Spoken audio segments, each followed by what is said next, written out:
Hi నమస్తే, this is Pavani. Welcome to T20 roundup. మరో 4 రోజుల్లో T20 ప్రపంచ కప్ సూపర్ 8 దశ మొదలవబోతుంది. ఇప్పటికే 6 టీంలు సూపర్ 8కు క్వాలిఫై అవగా మరో 2 స్థానాలు పెండింగ్లో ఉన్నాయి.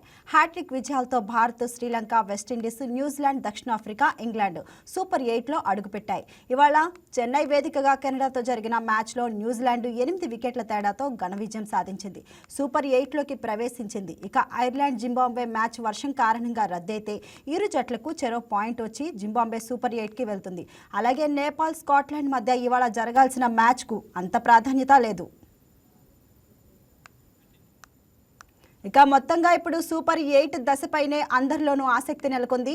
అదిరే ఆటతో ప్రత్యర్థులకు షాక్ ఇచ్చిన 6 జట్లు సూపర్ 8 బర్తులైతే పట్టేయగా మరో 2 స్థానాలపై ఉత్కంఠ కొనసాగుతుంది. పెద్ద జట్లు సూపర్ 8లో ఆడడం పక్కా అనుకుంటే చిన్న జట్లు సంచలన ప్రదర్శనతో రేసులో నిలిచాయి. గ్రూప్ సి నుంచి వెస్టిండీస్, ఇంగ్లాండ్ ముందంజ వేయగా గ్రూప్ డి నుంచి దక్షిణాఫ్రికా, న్యూజిలాండ్ సూపర్ 8 బెర్త్ సాధించాయి. గ్రూప్ ఏ నుంచి భారత్, గ్రూప్ బి నుంచి శ్రీలంక మాత్రమే క్వాలిఫై కాగా ఈ 2 గ్రూపుల నుంచి నాకౌట్ బరిలో నిలిచేది ఎవరు అనేది ఆసక్తిగా మారింది.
సూపర్ 8లోకి ఏ టీమ్స్ వెళ్తున్నాయి అనే దాని గురించి senior analyst, sports analyst Sudheer Mahavadi గారు మనతో మాట్లాడతారు. వారితో మాట్లాడదాం ఇప్పుడు. నమస్తే సార్. మీరు మనం ఇప్పుడు వార్తలోనే ఉన్నాం. అండ్ లేటెస్ట్ న్యూస్ ఏంటంటే Zimbabwe have qualified for super 8. Sir ఇప్పుడే తెలిసింది సార్. అవును అదే సార్. ఇంకా ఆస్ట్రేలియా అవుటే కదా సార్, ఎగ్జిట్ అవుతుంది ఆస్ట్రేలియా. అబ్సల్యూట్లీ ఆస్ట్రేలియా అవుట్ అయిపోయినారు.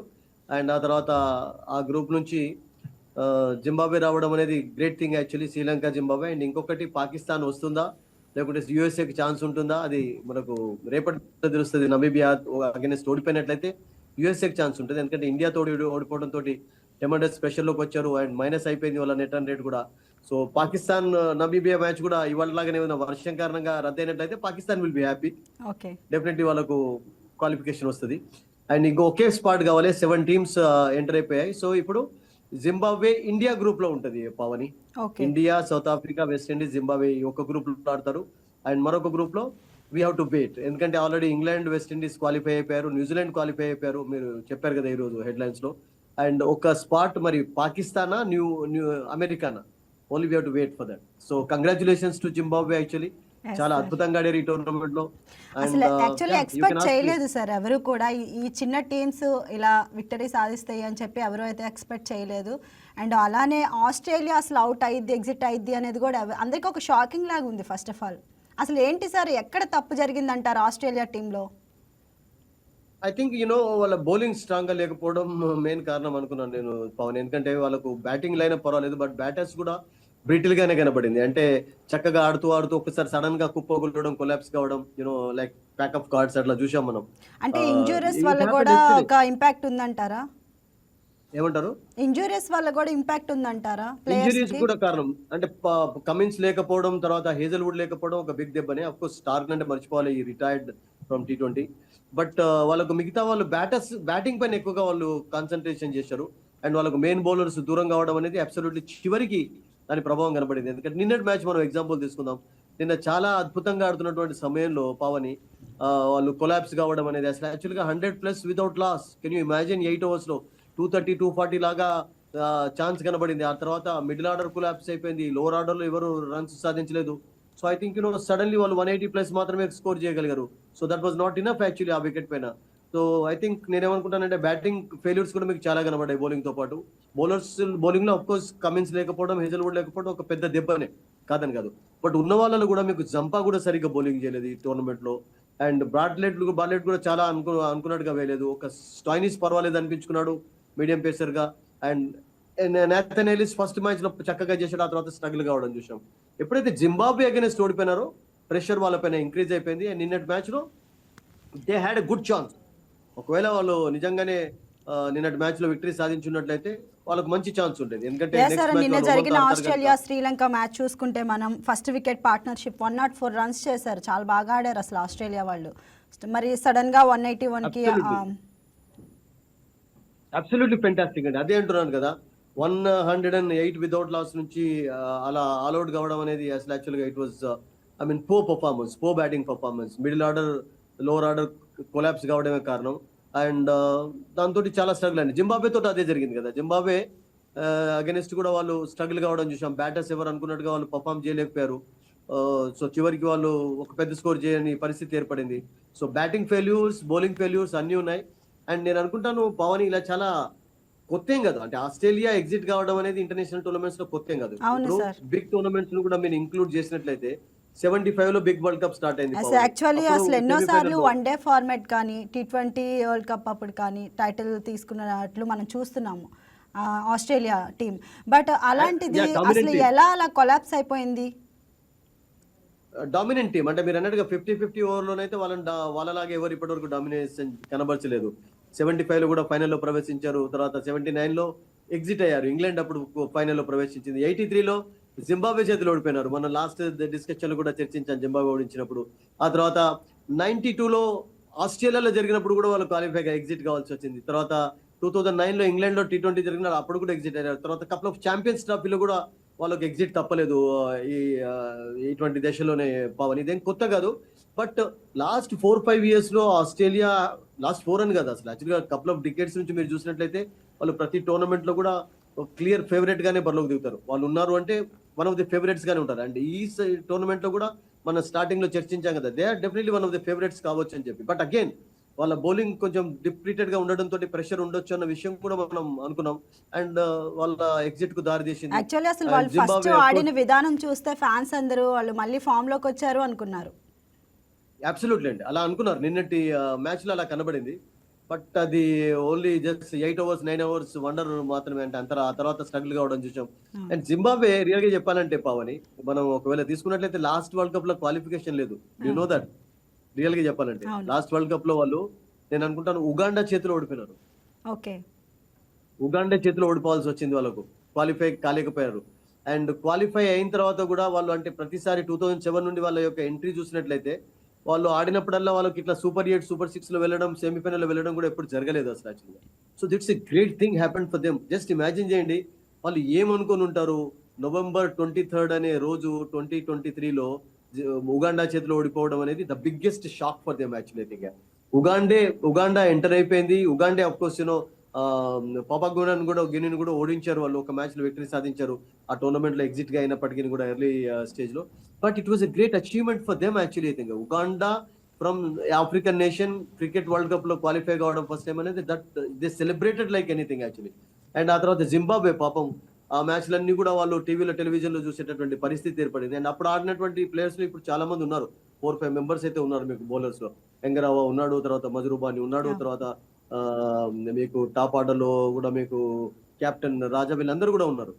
బట్ ఆ షాక్ నుంచి వాళ్ళు కోల్పోలేకపోయినారు రియల్ గా చెప్పాలంటే. అండ్ ఈ సంవత్సరం వాళ్ళకు క్వాలిఫికేషన్ వచ్చింది. అండ్ ఈ క్వాలిఫికేషన్ కూడా మరొక గుడ్ థింగ్ ఏంటంటే పావని, సూపర్ 8 లో మీరు ఎప్పుడైతే ప్రవేశిస్తారో నెక్స్ట్ 2028 వరల్డ్ కప్ కూడా మీకు క్లియరెన్స్ వచ్చినట్టే. ఓకే.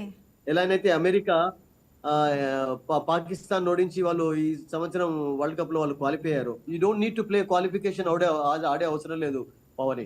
సో వాళ్ళకు నెక్స్ట్ 2028 లో ఆస్ట్రేలియా న్యూజిలాండ్ లో T20 వరల్డ్ కప్ జరుగుతుంది. సో దానికి కూడా క్వాలిఫికేషన్ వచ్చింది కనుక they must be very very happy actually. So ఈ హ్యాపీనెస్ ను వాళ్ళు ఎలా సెలబ్రేట్ చేసుకుంటారో we don't know.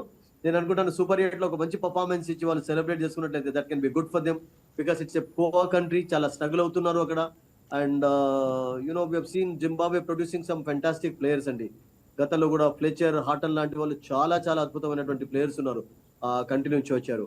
And I think heath streak లాంటి వాళ్ళు కోచెస్ గా ఉన్నటువంటి ఎగ్జాంపుల్స్ కూడా ఉన్నాయి. అండ్ తెతందర్ టైపు ఎంతమంది లేరు, Sean Williams, there are so many players actually. ఇప్పుడు ఎంగ రావా, మజుర్బాని, రాజా, బర్ల్, బెనట్, వీళ్ళందరూ కూడా అద్భుతంగా ఆడుతుంటారు. మంచి ఎంటర్టైనింగ్ టీమ్ అది కూడా. And it's a good thing happened for them actually. మనం మన వైకే టీవీ తరఫున వాళ్ళకు హోల్ హార్టెడ్ గా కంగ్రాచులేషన్స్, అభినందనలు తెలియజేద్దాం for their qualification. Sure, sir, yeah. They must be very happy, no doubt. అవును సార్. Sir okay.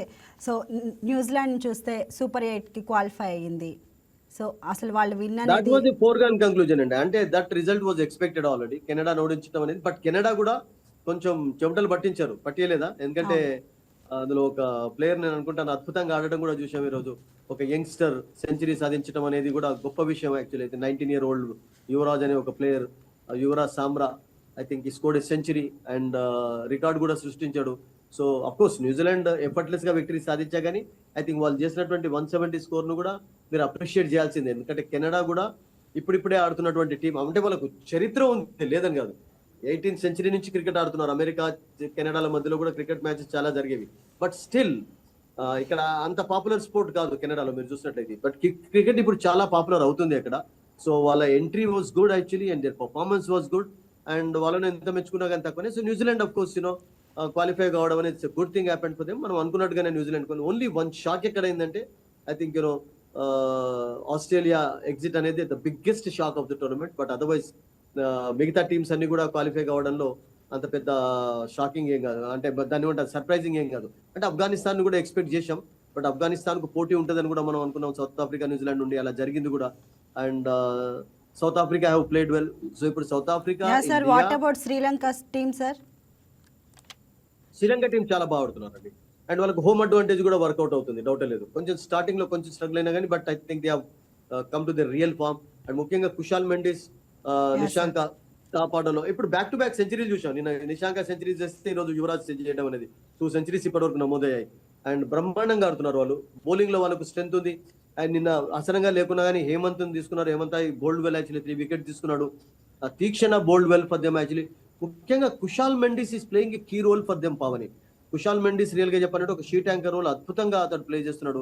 అండ్ ఎంత మెచ్చుకున్నా కానీ తక్కువనే, బికాస్ అతని ఎక్స్పీరియన్స్ అనేది చాలా ఉపయోగపడుతుంది. Wicket keeper cum batter, keeping the wickets well, scoring runs actually. And వాళ్ళకు రత్నాయకే ఉండడం, డీప్ గా బ్యాటింగ్ లైనప్ ఉంది. షనాకా కూడా మొన్న కెప్టెన్ చక్కగా ఆడాడు. So they are jolly. Kusal Mendis wicket తర్వాత పవన్ రత్నాయక్ చాలా బాగా ఆడారు. అబ్సల్యూట్లీ అండి, అతను చాలా బాగా ఆడాడు. అండ్ అతడు దీనికంటే ముందు 4 వన్డేస్ లోనే ఒక సెంచరీ సాధించాడు. అంటే 23-year-old రత్నాయక్ మంచి ఫ్యూచర్ ఉంది, డౌట్ లేదు.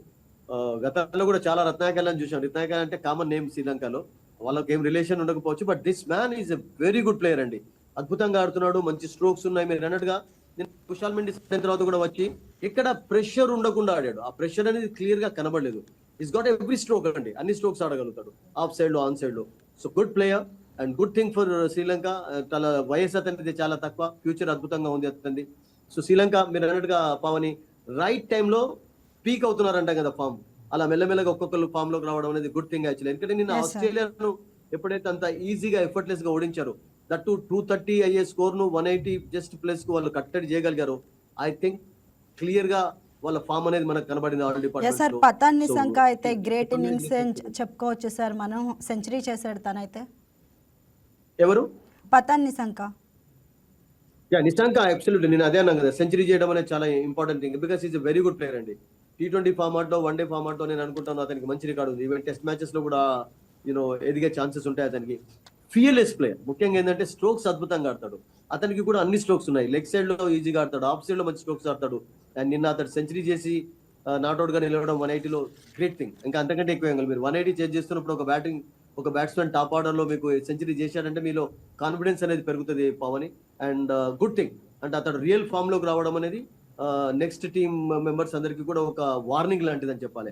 ఎందుకంటే ఇప్పుడు వాళ్ళ గ్రూప్ లో ఎవరున్నారు? వాళ్ళ గ్రూప్ లో ఇంగ్లాండ్ ఉంది, వాళ్ళ గ్రూప్ లో న్యూజిలాండ్ ఉంది, అండ్ రేపు పాకిస్తాన్ ఛాన్సెస్ ఎక్కువ ఎస్ సార్, కనబడుతుంది. లేకపోతే రేపు అమెరికా కూడా నేను అనుకుంటున్నాను. భారత్ నెదర్లాండ్స్ ఆడబోయే నెక్స్ట్ మ్యాచ్ లో పాకిస్తాన్ కి అది ఎంత ఇంపార్టెంట్ మ్యాచ్ అంటారు? పాకిస్తాన్ కి ఇంపార్టెంట్ ఎందుకంటే పాకిస్తాన్ అన్ఫార్చునేట్లీ ఇండియాతో ఓడిపోయిన తర్వాత బిగ్ డిఫీట్ తర్వాత వాళ్ళు సడన్ గా వాళ్ళ నెట్ రన్ రేట్ అనేది తగ్గింది. సో దాంతో నెదర్లాండ్ కంటే ఛాన్స్ లేదు పవన్. ఎందుకంటే నెదర్లాండ్ ఆల్రెడీ లాస్ట్ మ్యాచ్ లో ఓడిపోవడంతో ఛాన్స్ కూడా ఉండదు. ఒకవేళ నెదర్లాండ్ లాస్ట్ మ్యాచ్ లో గెలిచినట్లయితే ఇప్పుడు డిఫరెంట్ స్టోరీ. సో ఈ గ్రూప్ లో నెదర్లాండ్ కు ఛాన్స్ లేదు. ఒక ఛాన్స్ ఎవరికైనా ఉంది అంటే పాకిస్తాన్ అమెరికాకు ఉంది. అమెరికాకు కూడా నేను అనుకున్నాను చిన్న హోప్ ఉంది, because America really played well in this tournament. And ఒకవేళ పాకిస్తాన్ నమీబియా చేతిలో ఓడిపోయినట్లయితే అమెరికా నెట్ రన్ రేట్ చక్కగా ఉంది కనుక వాళ్ళు సూపర్ 8 లోకి వెళ్ళిపోతారు. లేదు అలా సార్. జరగలేదు అంటే ఐ థింక్ నమీబియాను ఓడించినట్లయితే పాకిస్తాన్ యా సార్, 3 మీ wins ఉన్నాయి గెస్ కనుక ఏంటి they sir? will be good. Pakistan qualify అయిద్దా లేదంటే అమెరికా క్వాలిఫై అయిద్దా అనుకుంటున్నారా? ఐ థింక్ పాకిస్తాన్ ఒకవేళ ఫుల్ మ్యాచ్ జరిగినట్లయితే వాళ్ళకే ఛాన్సెస్ ఎక్కువ ఉంటాయండి. మొన్నటి మ్యాచ్ లో ఆఫ్ కోర్స్ చాలా పూర్ పర్ఫార్మెన్స్ కనబర్చారు, అండర్ ప్రెషర్ లో ఆడడం చూసాం అగైన్స్ ఇండియా. బట్ నమీబియా నేను అనుకుంటాను అంత టఫ్ టీం కాకపోవచ్చు, though they are playing well. Yes ఈ సార్. టోర్నమెంట్ లో మీరు అన్నట్టుగా ఏ టీం ను కూడా చిన్న టీం అనలేము. సో పాకిస్తాన్ కి నాకు అనిపిస్తుంది ఎక్కువ ఛాన్సెస్ ఉంటాయి. సో పాకిస్తాన్, శ్రీలంక, తర్వాత మీకు ఇంగ్లాండ్ అండ్ న్యూజిలాండ్, ఇవి చాలా టఫ్ గ్రూప్ ఇది అంతా కూడా. అండ్ ఆ గ్రూప్ లో ఆఫ్ కోర్స్ జింబాబ్వేని కూడా మీరు ఇప్పుడు తక్కువ అంచనా వేయలేము, ఎందుకంటే వాళ్ళ కాన్ఫిడెన్స్ హైగా ఉంది. And Sri Lanka will be playing yeah against sir, England team Zimbabwe. కూడా చూసుకుంటే చాలా బాగా ఆడినట్లు అనిపించింది మనకి. ఇంగ్లాండ్ చాలా బాగా ఆడారు కానీ ఇంగ్లాండ్ కూడా ప్రాబ్లమ్స్ ఉన్నాయండి. నిన్న వాళ్ళు కూడా స్ట్రగుల్ కావడం చూసాం. వాళ్ళ బ్యాటింగ్ లో కూడా కొన్ని దాని ప్రాబ్లమ్స్ ఉన్నాయి. టాప్ ఆర్డర్ లో ఇంకా పెద్ద ఇన్నింగ్స్ ఎవరు ఆడటం లేదు. బట్లర్ పైన ఎక్కువ ఎక్స్పెక్టేషన్స్ ఉన్నాయి. సాల్ట్ ఆడుతున్నాడు, అవుట్ అవుతున్నాడు. Bethell is okay, Banton is okay, ఇంకా బ్రూక్ అనుకున్నట్టుగా ఆడటం లేదు. ఒక 50 ఉన్నా కానీ Curran is doing a good job for them. Sir what about Will Jacks sir, తను ఎలా ఆడారంటారు? Will Jacks. అబ్సల్యూట్లీ జాక్స్ విషయం నేను మాట్లాడుతున్నాను. జాక్స్ చాలా అద్భుతంగా ఆడుతున్నాడు, మంచి allrounder. Archer is also bowling well. First match తర్వాత చాలా మంచి బౌలింగ్ చేస్తున్నాడు అతను. ఓవర్టర్న్ రావడం అనేది కొంచెం ప్లస్ పాయింట్ అయిపోయింది. ఈ బోల్డ్ వెల్ యాక్చువల్లీ. రాషిద్ కూడా మెల్లమెల్లగా ఫామ్ లోకి వస్తున్నాడు. Dasun is doing a good job. So they are a good side అండి. బట్ మనం లాస్ట్ డిస్కషన్ లో కూడా అనుకున్నాం కదా, వాళ్ళకి ఎంత నెట్ రన్ రేట్ అద్భుతంగా ఉందో రన్స్ స్కోరింగ్ లో, అలా ఇవ్వడంలో కూడా కన్సీడింగ్ రన్స్ లో కూడా అలాగే 10 ప్లేస్ ఇస్తున్నారు. అక్కడ యా కొంచెం సార్, వాళ్ళు జాగ్రత్తగా ఉండాలి. కెనడా క్వాలిఫై అవ్వకపోయినా బట్ బాగా క్రికెట్ ఆడింది అని అనుకోవచ్చా మనం? No doubt about it. Even ఇటలీని కూడా అనుకోవచ్చు మీరు. ఇటలీ కూడా ఒక వికెట్ విన్ ఉంది వాళ్ళకు. అండ్ ఇటలీలో కూడా మంచి మంచి ప్లేయర్స్ అని చూసాం. పేర్ ఆఫ్ బ్రదర్స్ విషయం మనం మాట్లాడాం కదా, మొజాక్ అండ్ మొనెట్టి బ్రదర్స్ విషయం. వాళ్ళిద్దరు చాలా అద్భుతంగా ఆడారు. కెప్టెన్ కూడా చాలా అద్భుతంగా ఆడాడు. So Italy is not a bad team at all. Erasmus లాంటి ప్లేయర్స్ కొంతమంది ఉండడం కొన్ని టీమ్స్ లో ఐ థింక్ అద్భుతమైనటువంటి క్రికెట్ కనపరచడం. వీళ్ళంతా కూడా అంటే టీమ్స్ లో ఎలా ఉన్నారంటే టోటల్ ఇటలీ వాళ్ళు కాదు కదా మనం అనుకున్నట్టుగా. కొంతమంది ఆస్ట్రేలియన్స్, కొంతమంది South Africans, Indians, so group of blend of all actually thing. And UAE కూడా మంచి పర్ఫార్మెన్స్ కనబడుతుంది. Oman played well actually. ఏ టీం కూడా ఈ 20 టీమ్స్ లో చిన్న టీం లాగా కనబడలేదు రియల్ గా చెప్పాలంటే. ఈవెన్ ఇటలీ డెబ్యూ చేసినప్పటికీ కూడా they were really very good in this tournament. 1 win. There performance was absolutely up to the mark. నిన్న కూడా అగైన్స్ ఇంగ్లాండ్ చాలా చక్కగా ఆడారు రియల్ గా చెప్పాలంటే. మంచి స్టార్ట్ తర్వాత కొంచెం కొలాప్స్ కావడం చూసాం కానీ but they played very good cricket అండి. Absolutely fantastic. అండ్ అట్లాగే కెనడా మీరు అన్నట్టుగా ఈ రోజు యువరాజ్ సమార్ ఒక సెంచరీ చేయడం. 19 సంవత్సరాలు పావని అతని వయసు. జస్ట్ ఇమాజిన్ చేయండి ఎంత ఫ్యూచర్ ఉంటుందో. ఐ థింక్ కెనడాకు రేపు ఫ్యూచర్ లో కెప్టెన్ కూడా కావచ్చు. అండ్ అతని పేరు కూడా వాళ్ళ ఫాదర్ యువరాజ్ సింగ్ పేరు పైన పెట్టుకున్నాడు, ఎందుకంటే యువరాజ్ సింగ్ ఫ్యాన్ కనుక, చాలా బిగ్ అభిమాని కనుక. So Canada has really done well actually, and it's good actually. ఇంకా జింబాబ్వేకి అయితే ప్రాబ్లం లేదు. ఇప్పుడు జింబాబ్వే సూపర్ 8 క్వాలిఫికేషన్ తోటి నెక్స్ట్ వరల్డ్ కప్ కూడా క్వాలిఫై అయిపోయినారు. బట్ ఆస్ట్రేలియా సూపర్ 8 లో exit గ్రూప్ కావడం 2 అసలు పోటీ ఏ విధంగా ఉండబోతుంది అంటారు? టఫ్ గా ఉంటుందండి. పాకిస్తాన్ నేను అనుకుంటాను డెఫినెట్లీ క్వాలిఫై అవుతుంది. వర్షం పడ్డా వాళ్ళకు క్వాలిఫికేషన్ ఉంటుంది, ఈజీ అయిపోతుంది.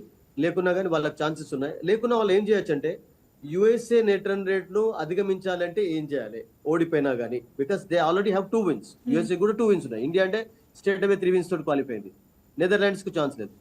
కానీ ఇక్కడ వాళ్ళు ఒకవేళ ఫర్ ఎగ్జాంపుల్ యుఎస్ఏను కాకుండా చేయాలి అంటే నెట్ రన్ రేట్ విషయంలో ఏం చేయాలి అంటే 5 overs మ్యాచ్ అయితే వర్షం కారణంగా 10 overs మ్యాచ్ అయితే ఎలా బ్యాటింగ్ చేయాలి, ఎన్ని రన్స్ కొట్టాలి, ఆ విషయంలో నేను అనుకుంటాను కొంచెం కష్టపడాల్సి వస్తుంది. ఎందుకంటే వాళ్ళకు నెట్ రన్ రేట్ కొంచెం తగ్గిపోయింది, మైనస్ లో ఉన్నారు. So maybe it's going to be herculean task అంటాం కదా, అట్లా కనబడుతుంది పాకిస్తాన్కి అయితే. అంటే వర్షం కారణంగా రద్దయితేనేమో ఇవాళ జింబాబ్వేకి వచ్చినట్టు ఒక పాయింట్ వస్తే వాళ్ళు క్వాలిఫై అయిపోతారు, విల్ బి హ్యాపీ. లేదు మ్యాచ్ కొనసాగితే ఒకవేళ విక్టరీ సాధిస్తే స్కాట్లాండ్ నేపాల్ కి జరగబోతుంది ఓడిపోయినట్లయితే మ్యాచ్, స్కాట్లాండ్ నేపాల్ కి కూడా జరగబోతుంది మ్యాచ్. సో అంటే వర్షం కారణంగా ఆగొచ్చు అంటారా, లేకపోతే ఎలా ఉంటుంది మ్యాచ్, ఏ విధంగా ఉండబోతుంది అంటారు? ఐ థింక్ ఇప్పుడు జింబాబ్వే అయితే they will be playing in India అండి. వాళ్ళు చెన్నై, ఢిల్లీ, ముంబైలో ఆడతారు, ప్రాబ్లం లేదు. వాళ్ళ నెక్స్ట్ వాళ్ళు ఇప్పుడు శ్రీలంక మ్యాచ్ తర్వాత ట్రావెల్ అవుతారు. స్కాట్లాండ్ మ్యాచ్ నేపాల్ అంత ఇంట్రెస్టింగ్ ఏం కాదు, బికాస్ ఆల్రెడీ ఆ గ్రూప్ నుంచి క్వాలిఫై అయిపోయాయి కదా. South Africa and West Indies qualify అయిపోయినారు కనుక I don't think it's matter of importance ఏం కాదు. బట్ మీరు అన్నట్టుగా కొంచెం ఫ్యూచర్ కొరకు కొంచెం ఎదగడానికి కొంచెం కన్సోలేషన్ విక్టరీస్ కూడా చాలా అవుతాయి. ఎందుకంటే Nepal have also done good job in this tournament. Scotland కూడా చాలా మంచి పర్ఫార్మెన్స్ కనబచ్చినటువంటి టీమే. వాళ్ళ ఎంట్రీనే సర్ప్రైజ్ గా జరిగింది, బంగ్లాదేశ్ పుల్అవుట్ కావడంతో. బట్ ఓవరాల్ గా ఆ మ్యాచ్ కి ఇప్పుడు అంత ఇంపార్టెన్స్ ఎందుకు లేదంటే ఇప్పుడు క్వాలిఫికేషన్ లో అయితే యుఎస్ఏ ఆర్ లేకుంటే పాకిస్తాన్, ఎందుకంటే మిగతా టీమ్స్ అన్ని కూడా ఇప్పుడు 7 teams క్వాలిఫై అయిపోయాయి. ఈ రోజు వర్షం కారణంగా జింబాబ్వే మ్యాచ్ రద్దు కావడంతో అగైనెస్ట్ ఐర్లాండ్. సో ఒకటే స్పాట్ ఎక్కడికి ఉందంటే spot is either for Pakistan or USA, that's it. ఇప్పుడు అదే రేపు మనకు తెలుస్తుంది. ఒకవేళ నమీబియాను ఓడించినట్లయితే పాకిస్తాన్ స్ట్రేట్ అవే క్వాలిఫై అవుతారు.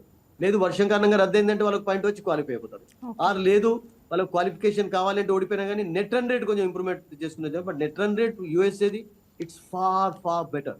So they have to be very careful tomorrow. Okay sir, thank you so much sir for joining. Thank you Paul. So ఇది వాళ్ళ T20 roundup. That's all for now. Keep watching YK news Telugu వారి గుండె చప్పుడు. Please subscribe to YK TV Network. Please subscribe to YK TV. Please watch YK News. Don't forget to subscribe YK News channel